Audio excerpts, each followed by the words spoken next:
ఈ యొక్క రక్షణ భాగ్యమును నీకు నాకు అనుగ్రహించాడు. రక్షణ పొందుటకు నీవేమీ చేయాల్సిన అవసరం లేదు. ప్రభునందు విశ్వాసం ఉంచాలి.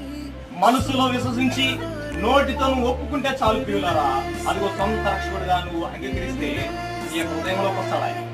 ఈ యొక్క హృదయంలోకి వచ్చి ఆయన ఏం చేస్తాడు? నివసిస్తాడు. నీకు పరలోక రాజ్యాన్ని ఆయన అనుగ్రహిస్తాడు. పరలోకమును ఉండే భాగ్యాన్ని నీకు ఇస్తాడు ప్రియులారా. అదిగో ఇంకా నువ్వు చెడు జీవితంలో అదిగో నీవు ఇష్టాను ప్రకారంగా నువ్వు జీవిస్తున్నావు అని చెప్పి నువ్వు ఆలోచన చేసుకున్నావు. ఇదిగో ఇదే మిక్కిలి అనుకూలమైన సమయం, నేడే రక్షణ దినము ప్రియులారా. ప్రభునందు విశ్వసించినట్లయితే అదిగో ఎంత ధన్యుడవో, ఎంత ధన్యురాలవో.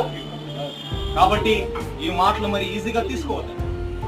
ఈ మాటల ప్రియులారా నీ మనసులో భద్రపరుచుకొని వాక్యానుసారమైన జీవితం జీవించి ప్రభువునందు విశ్వసించి అదిగో పరలోక రాజ్యములో అదిగో ఉండాలని మరి ప్రభు పేట మేము మనం చేస్తున్నాం. ఎందుకంటే